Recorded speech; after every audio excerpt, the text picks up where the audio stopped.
They say you don't feel death in the room until it's over. That's a lie. I felt it creeping in 3 weeks before my wife took her last breath. I smelled it in the disinfectant-soaked hallways of North Ridge Medical Center. I saw it in the way the nurses avoided my eyes. And I heard it in the calm, rehearsed tone of Dr. Edward Marsh when he told us, "It's just gastritis, nothing more. Take the medication and rest. She'll be fine." She wasn't fine. Martha was my anchor. 45 years together. We built a home, raised 2 kids, survived every damn storm life threw at us. She trusted doctors the way some people trust priests. When Marsh smiled and told her not to worry, she relaxed. I didn't. I'd seen the weight she was losing, the bruises on her skin, the exhaustion that clung to her like smoke.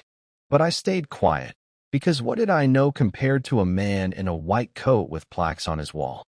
3 months later, Martha died in a hospital bed, clutching my hand so tight her nails left crescent scars in my skin. Not from gastritis, from stage 4 stomach cancer. The cancer that Marsh had waved off like a common stomach bug.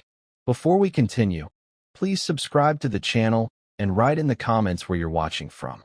At the funeral, people whispered that she was brave, that she'd gone too soon, that God had called her home. I wanted to scream that it wasn't God who killed her. It was a man who didn't care enough to look twice at a scan. A man who cashed checks from pharmaceutical companies while sending my wife home to die. After the burial, I sat alone in our living room with Martha's picture on the mantel. Her smile was frozen in time, the way she looked before the sickness. The house was too quiet, my children speaking in hushed voices in the kitchen, thinking I couldn't hear.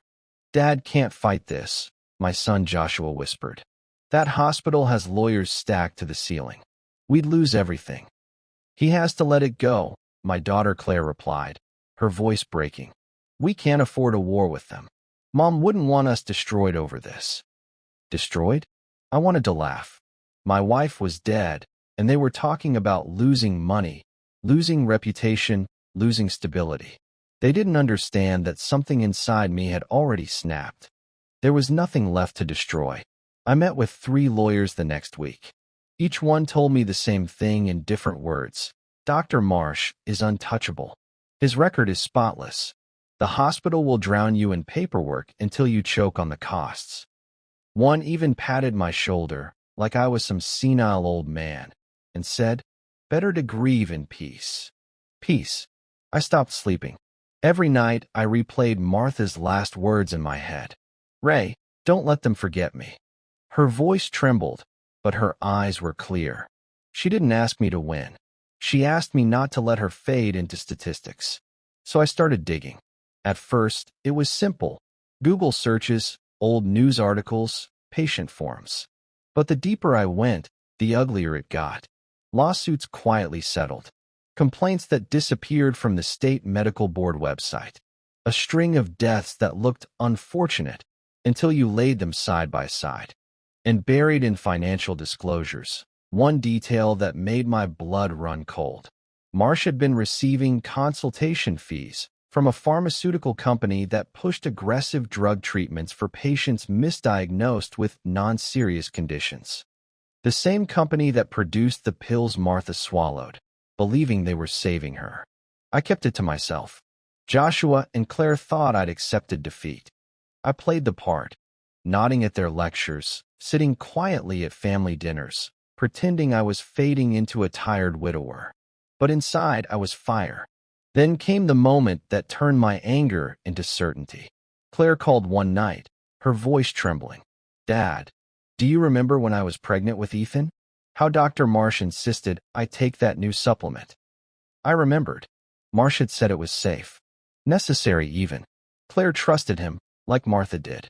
"Ethan's been having heart problems," she whispered. The pediatrician said some of those old supplements were later flagged. But Marsh, he swore it was fine. My stomach clenched. My grandson, my flesh and blood, marked by the same man who killed my wife. That night, I sat in my dark living room, the hum of the refrigerator the only sound, and I realized something sharp and final. Marsh hadn't just failed Martha. He had carved his greed into my family tree. And if my children thought I was too weak to fight him in court, they were right. Court wasn't my battlefield. I poured myself a glass of whiskey, lifted it toward Martha's photograph, and whispered, "I'll make him see her face every time he closes his eyes." Because I had already started my plan. Quiet, deliberate, invisible. And the first move was going to involve my own son. The first step in revenge isn't rage. It's patience. Rage makes noise. Patience makes traps. Joshua thought I was spending my days sulking, dozing off in front of the TV, sipping whiskey until my mind dulled. He had no idea I was cataloging every word he said, every lie he told to smooth things over with the world.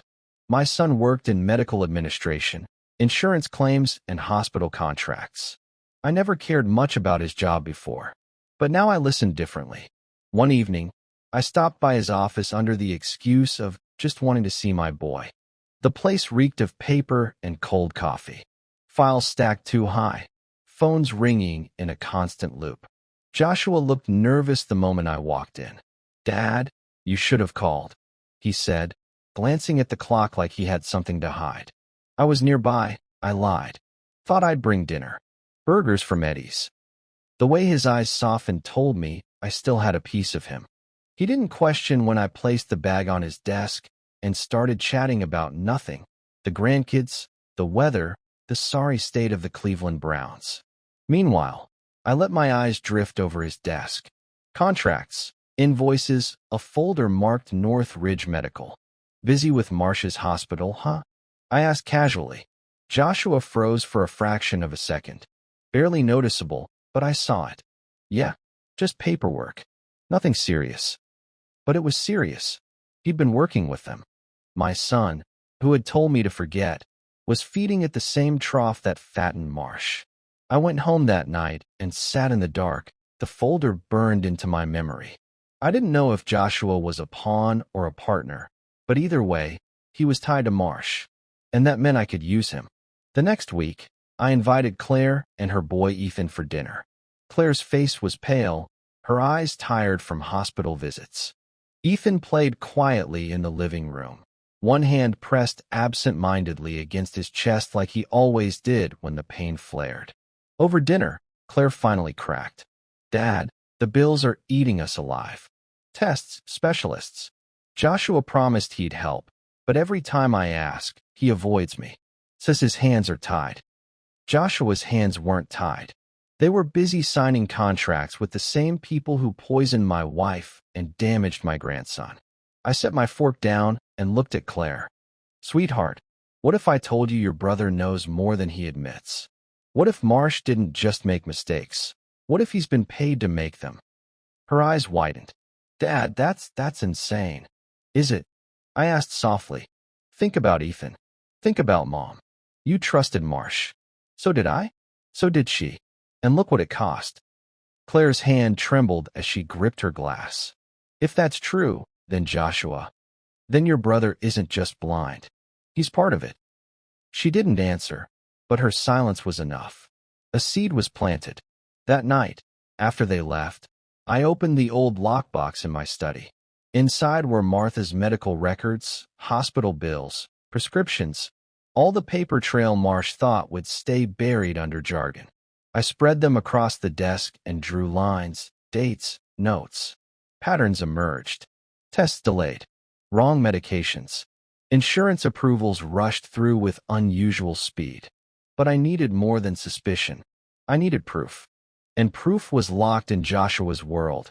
In those contracts he shuffled and signed every day. So I played the part of a broken old man.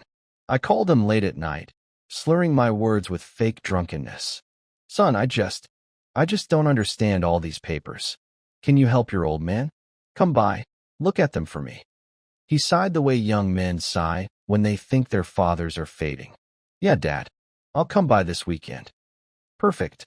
When Joshua arrived, he brought his laptop, his entire career in one silver shell.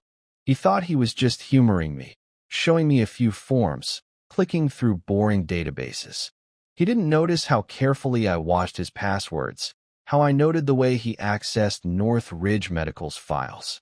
He didn't notice that when he left the room to take a call, I slipped a small flash drive into the side port, copying everything my cheap device could grab in 3 minutes. That night, I sat in my office and opened the stolen files. My hands shook, not from guilt, but from anticipation. Inside those folders were emails.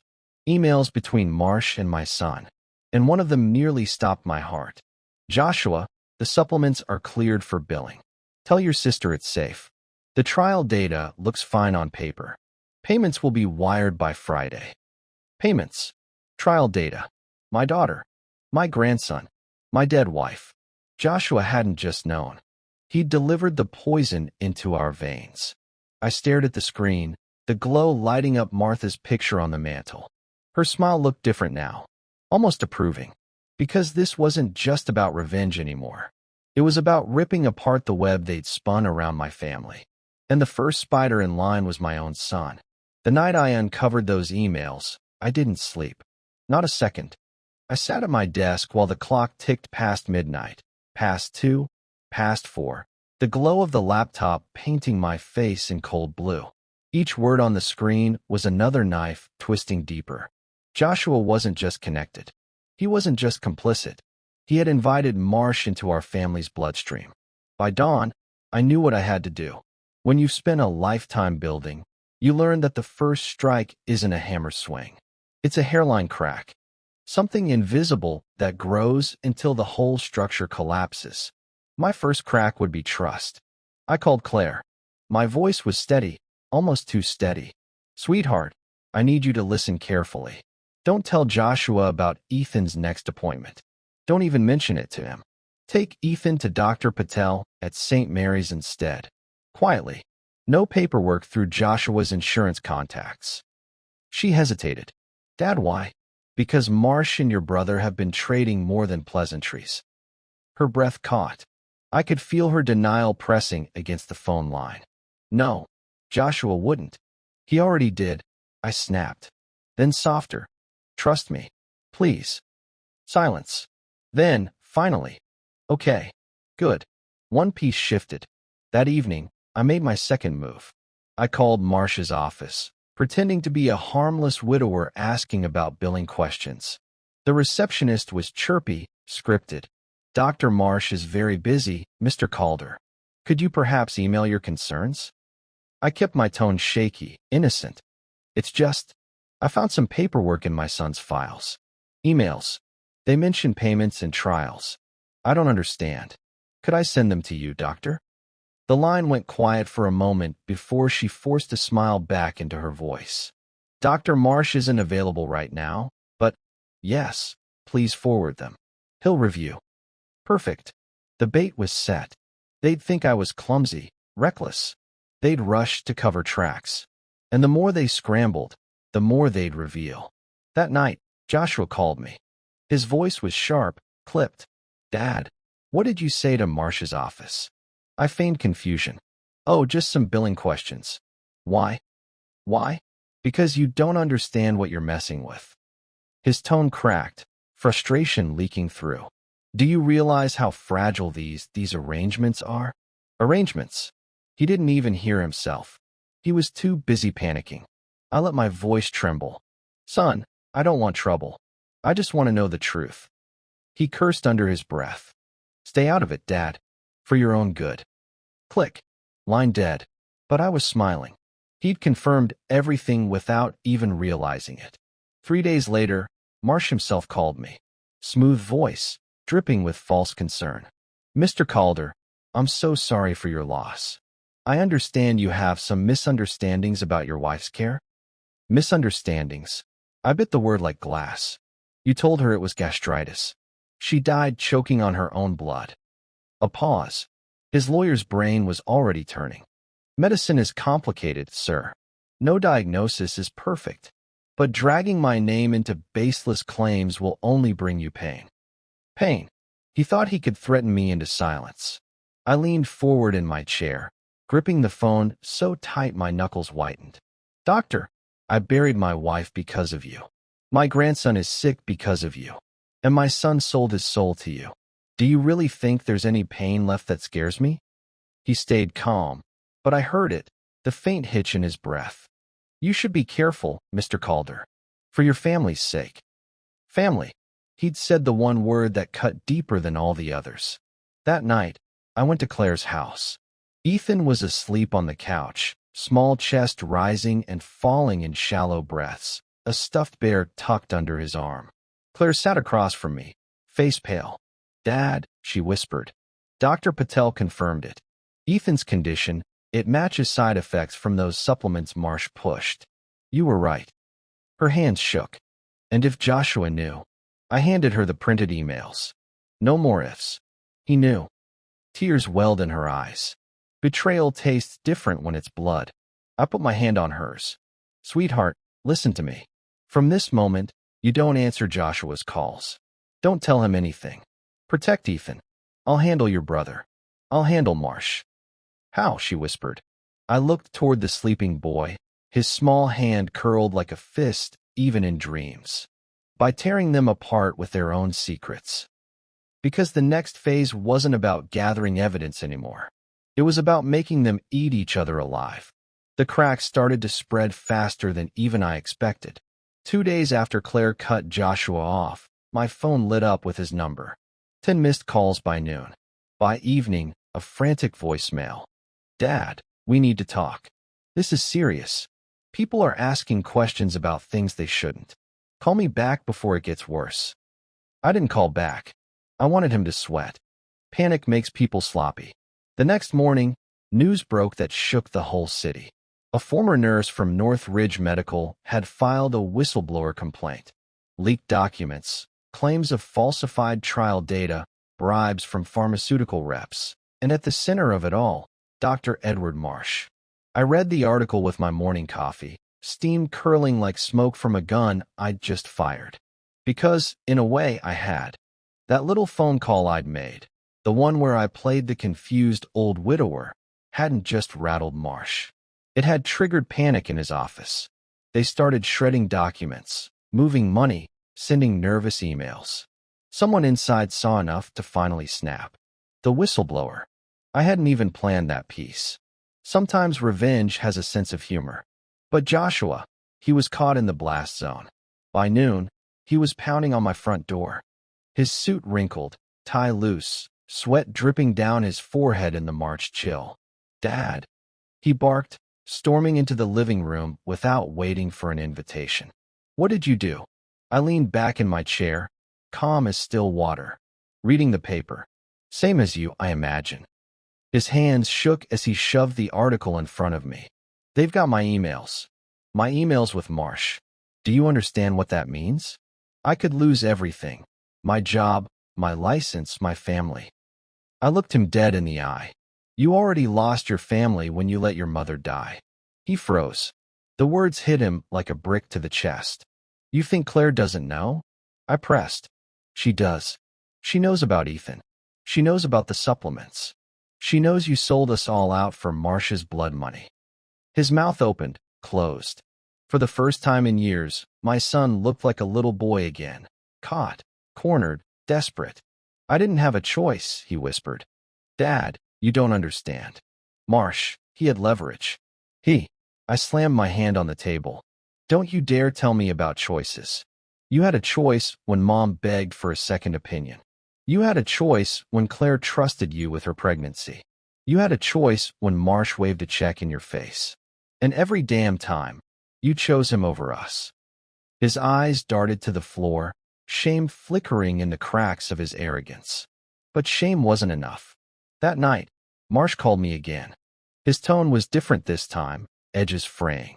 Mr. Calder, I think we've gotten off on the wrong foot. I want to make this right.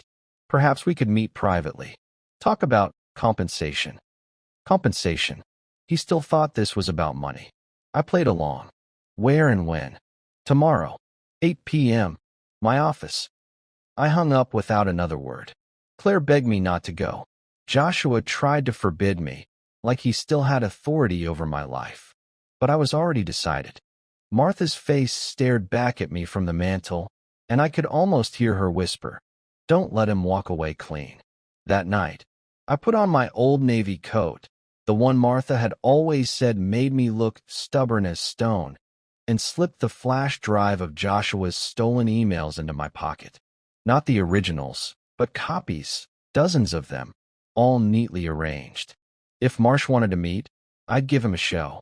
But what I didn't know then was that someone else would be waiting in that office. Someone I never expected. Because this revenge wasn't just circling Marsh anymore. It was about to come full circle inside my own bloodline. Marsh's office sat on the 10th floor of a glass tower downtown, the kind of place meant to intimidate patients before they even stepped through the door. Night made it worse. Rows of black windows reflecting only my headlights as I pulled into the garage. I kept telling myself I wasn't nervous. But when you're walking into the den of the man who killed your wife, you'd be a fool not to feel the weight pressing on your chest. The receptionist's desk was empty. Lights dimmed. The only sound was the soft hum of air conditioning. I followed the glow from Marsh's office at the end of the hall. His door stood open, golden light spilling onto the carpet like a stage spotlight. He was waiting, of course. Perfect suit, perfect hair, that smug half-smile of a man used to bending the world his way. "Mr. Calder," he said, gesturing to the leather chair opposite his desk. "Please, sit. Let's clear the air." I sat, but didn't lean back. My hands rested on the flash drive in my pocket. "Air's already clear, doctor. My wife's in the ground, my grandson's sick, and my son's drowning in your mess. That's all the clarity I need." His smile tightened. "You've misunderstood things. Medicine is complicated. Mistakes happen, but dragging your family's name through mud won't heal anything. I can offer you something better." He slid an envelope across the desk. Thick, heavy, money. I didn't touch it. "You think my wife's life has a price tag?"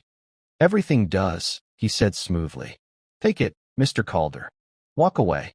No one ever has to know." I leaned forward. "Oh, they'll know. That's the problem."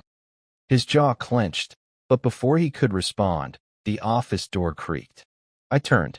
Joshua stepped inside. My son, my flesh and blood, standing shoulder to shoulder with the man who killed his mother. "Dad," Joshua said, his voice low, shaky. "Please, stop this." For a moment, the room blurred. My ears rang. "You're with him?" Joshua swallowed hard. His eyes darted to Marsh, then back to me. "It's not what you think. Marsh, he helped me. He kept me out of prison when the billing investigation started. If I turn on him now, I'm finished. Claire's bills, Ethan's treatments. I can't risk it." My chest burned. "You already risked it. You sold out your mother. You sold out your sister. You sold out your own damn son." Marsh raised a hand, calm as ever. "Gentlemen, please. There's no need for family drama. Mr. Calder, your son has been very useful to me. He understands reality. Unlike you." That was it. The moment the fire in me hardened into steel. Before we continue, please subscribe to the channel and write in the comments where you're watching from. I stood slowly, pulling the flash drive from my pocket. I set it on the desk between us. "This little stick holds every email, every payment, every instruction you ever gave my son. You want it? Fine. Take it. But copies are already distributed. Lawyers, journalists, Claire, even the whistleblower you never saw coming." For the first time, Marsh's mask slipped. His lips parted, breath catching. Joshua's face went pale. "You think you're clever, Dad?" Joshua hissed. "You just signed my death warrant." "No," I said, my voice steady. "You signed it the day you sided with him." The room went silent. Marsh's hand hovered over the flash drive, but he didn't touch it. He knew. He'd lost control. I turned for the door, my coat heavy on my shoulders, my pulse steady now. Behind me, Joshua's voice cracked. "Dad, wait. We can fix this." I didn't stop, because what neither of them knew was that the biggest blow hadn't landed yet. The article in the paper was just smoke. The real firestorm, the one that would torch Marsh's empire and drag my son down with him, was already scheduled to hit in 48 hours. And when it did, neither of them would see it coming. 48 hours is a long time when you know a man's world is about to burn. For me, it felt like sharpening a blade before a duel, slow, deliberate, satisfying. The storm hit on a Thursday morning. I was in Claire's kitchen, sipping black coffee while Ethan colored at the table, when the news anchor's voice cut through the room. Breaking story: North Ridge Medical Center under federal investigation. Court documents reveal fraudulent trials, falsified prescriptions, and kickback schemes involving pharmaceutical companies. Dr. Edward Marsh, lead physician, has been named as a central figure. Claire froze mid-step. The spatula in her hand clattered onto the counter. "Dad, you did this." I didn't answer. I just kept staring at the TV as the anchor continued. Emails obtained from internal sources suggest collusion between Marsh and several hospital administrators, including insurance liaison Joshua Calder. Claire's hand flew to her mouth. Her brother's name. My son's name. Out loud, on the morning news. Ethan looked up from his crayons, confused. "Why is Uncle Josh on TV?" I put a hand on the boy's shoulder. "Because sometimes people forget which side of the family they're on." By noon, reporters were swarming Marsh's clinic. I watched live footage of him pushing through microphones, his perfect suit wrinkled, his jaw tight. Gone was the confident surgeon's grin. In its place was the hunted look of a man realizing the walls were closing in. Joshua wasn't on TV. He was in my driveway. He stormed into the house like a man on fire, tie hanging loose, eyes bloodshot. "What have you done?" His voice cracked into a near scream. "They have my emails, Dad. Do you understand? My career is over. I could go to prison." Claire stepped between us, her face pale. "You lied to me, Josh. You knew about Ethan. You knew about Mom." "I did it for you," he shouted back. "For all of us." Marsh had power. He had money. I thought I could control it. I thought. I cut him off, my voice sharp. "You thought being his lapdog was better than being your mother's son. You thought cashing checks was worth poisoning your own nephew. You didn't think at all." Joshua's face crumpled. For a second, he wasn't my son the traitor. He was just the boy I once taught to ride a bike, scraped knees and all. But the boy was gone. The man in front of me had chosen his master. "You destroyed me," he whispered. "No," I said quietly. "You destroyed yourself." I just held up the mirror. The phone rang then, slicing through the tension. Claire answered, her hand trembling. She listened, nodded, then hung up, her face pale as paper. "That was the hospital board," she said. "Marsh has disappeared. He skipped a scheduled deposition. The FBI thinks he might run." Joshua turned toward me, desperation in his eyes. "If he runs, I take the fall. Don't you see? He'll put it all on me." Good, I thought. Let him taste the fear he fed to us. But I didn't say it out loud. Instead, I stood slowly, grabbed my coat from the chair. This isn't finished. Not yet. If Marsh thinks he can disappear, he doesn't know who he's dealing with. Joshua stepped forward, pleading now. "Dad, please, if you bury him, you bury me too." I looked him dead in the eye. "Then pray I don't start digging faster." I walked out into the cold March air, leaving him shaking in my kitchen. Because Marsh could run. He could hide. But I'd already mapped every place he thought was safe. And the next move wasn't going to be in court or on TV. The next move was going to be face to face. And I wasn't planning to walk away empty-handed. Finding Marsh wasn't difficult. Men like him never vanish into shadows. They hide in plain sight, certain their money and connections will keep them untouchable. A friend of mine from my Navy years still worked private security in Minneapolis. One phone call, a few favors, and I had an address. Not a clinic, not a hotel. A lake house 2 hours north, bought under his brother-in-law's name. Isolated, quiet, perfect for a man trying to wait out the storm. I drove up at dawn, the sky still bruised purple from night. Pines lined the road, snow crunched under my tires, and the lake stretched frozen and silent behind the cabin. I killed the engine and sat for a moment, listening to my own heartbeat. Inside my coat pocket were two things. The last photo I had of Martha, her in the garden, sun hat tilted, smiling at me like I was the only man in the world, and a copy of the flash drive. Not leverage anymore. Ammunition. I knocked once. The door opened just enough for Marsh to peek out. He hadn't shaved. His silk shirt was wrinkled. The polished god of North Ridge now looked like what he really was, a rat cornered in his own nest. Mr. Calder. His voice was rough. This is unexpected. Not really, I said. You should have expected me the day you killed my wife. He let me in, too confident still. The cabin was warm, fireplace lit, a half-empty bottle of scotch on the counter. Marsh gestured to a chair. Let's be rational men. Sit. I stayed standing.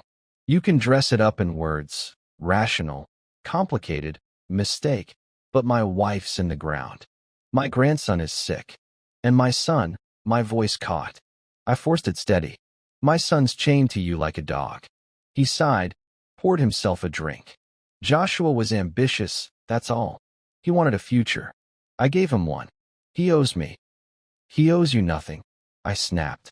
You turned him into your errand boy. You made him a liar to his own family. Marsh swirled his glass, smirk returning. And yet, he stayed loyal until you stirred the pot. Funny, isn't it? Your son trusted me more than you. That cut deeper than I wanted to admit. But I leaned closer, voice low. Trust is fragile, and I've already broken yours. I tossed the flash drive onto the table. His eyes flicked down, then back to me. Copies? He asked, too quickly. Dozens, I lied. Lawyers, reporters, Claire. Even Joshua doesn't know who else has them. You're finished, Marsh. For the first time, his mask cracked. He slammed the glass onto the table, whiskey splashing. You think you can end me with a few files? I have friends. Judges. Senators. You're a bitter old man. They'll laugh you out of the room. Maybe, I said.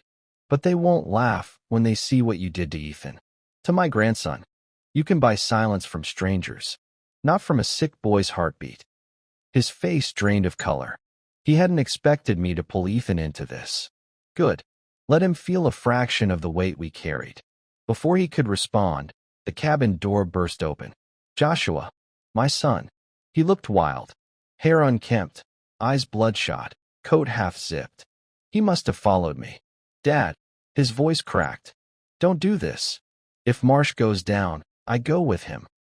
Marsh smirked again, like the devil himself had just been vindicated. See, Calder? Even your son understands reality. Joshua's hands trembled as he stepped between us. Please, Dad, don't hand that over. I can fix this. I can still make it right. I stared at him, my heart splitting in two directions. Rage at the man behind him, grief for the boy in front of me. You want me to save you? I asked quietly. After you helped bury your mother? After you poisoned your sister's child? Tell me, Joshua, why should I? He opened his mouth, but no words came. Only silence, heavy and suffocating. Marsh leaned back, smug again. Because family protects family. And at the end of the day, you're just a tired old man who doesn't want to die alone. I took a step closer, eyes locked on Marsh. No, I'm a man with nothing left to lose. And that makes me the most dangerous man in the room. The fire crackled. Snow shifted on the roof. My son's breathing came in ragged gasps. And I knew in that moment, the next step would shatter everything. The cabin held its breath. 3 men, 3 paths twisted together like barbed wire. Joshua stood between us, shaking, eyes darting from me to Marsh. Dad, please, don't push this further. If you release those files, it won't just destroy him. It'll destroy me. I stared at my son, my boy I once carried on my shoulders through parades, who used to beg me to throw the baseball until the streetlights flickered on. Now he was begging me to save him from the noose he'd tied around his own neck. Marsh leaned back in his chair, arrogant smirk creeping back. Listen to him, Calder. Blood is blood. He knows where his survival lies. Do you? I stepped forward, slow, deliberate. Survival isn't the same as living. My wife didn't survive because of you. My grandson is barely living because of you. And my son, I shook my head. My son is standing here asking me to let him rot quietly so he can keep feeding on your scraps. Joshua's face twisted. I was trying to protect us. Do you think fighting Marsh would have brought Mom back? Do you think it'll heal Ethan? All it will do is ruin me. Son, I said, my voice hard as ice. You ruined yourself. He opened his mouth to argue, but Marsh cut in, impatient now. Enough. Mr. Calder, you've made your point. Hand me the drive. Take the money, walk away, spend whatever years you've got left in peace. Or, he tilted his head, or this ends badly. For all of you. It was almost funny how calm I felt. Like I'd already crossed the line long ago. I pulled the photo of Martha from my pocket, placed it on the desk beside the flash drive. Her smile in that garden, her sun hat tilted just so, watching me like she always did when I worked. You see her? I asked Marsh. She believed in you. She trusted you with her life. And you turned her into a paycheck. Marsh didn't flinch, but Joshua did. He stared at the photo, tears welling. That was the crack, the one I needed. I reached into my coat again and pulled out a small recorder. I pressed play. Marsh's voice filled the room, recorded from our first phone call. Dragging my name into baseless claims will only bring you pain. His threat, clear as day. Joshua's knees buckled. Dad, you recorded. I recorded everything. I cut in. Every word. Every email. Every file. And tomorrow morning, every reporter in this state gets it all. Marsh lunged across the desk, snatching for the recorder, but I was faster than he expected. I snatched it back, shoved him against the chair with more strength than an old man should have had left. Sit down, doctor. My voice came out low, sharp, final. The trial won't be in your courtroom. It'll be in the streets. In the papers. In the eyes of every patient you left to die. Joshua dropped his face into his hands. For the first time, he looked smaller than me. Weaker. Dad, if you do this, I'm finished. I turned to him, feeling the weight of every year, every memory, every betrayal. You were finished the day you chose him over her. I tapped Martha's photo. For a moment, silence. Fire popped in the hearth. Snow shifted on the roof. Then I walked to the door, opened it, and let the cold rush in. Behind me, Marsh cursed under his breath. Joshua whispered my name, broken, pleading. I didn't look back. Because this wasn't about saving my son anymore. It wasn't about revenge for me. It was about Martha. About Claire. About Ethan. About truth. I stepped out into the snow, my boots crunching with each step, the recorder warm in my hand like a weapon that didn't need bullets. By the time the sun rose the next morning, the files were out. Reporters ran with them. Marsh's name was dragged through every headline. Joshua's, too. Claire called me in tears, voice shaking, not from sorrow but from relief. Dad, Ethan's story is everywhere. People are listening. People finally know. And I knew then. I kept my promise. The system didn't bury Martha. It buried itself. The last time I visited her grave, I laid the photo down on the stone, whispered, "They'll never forget you, love." And as I walked away, the winter air biting sharp and clean, I said the words that closed the circle. The dead don't rest until the living make it right. And I just did. If you want more stories of betrayal and revenge like this one, don't forget to like the video, subscribe to the channel, and share your thoughts in the comments. Thank you for watching.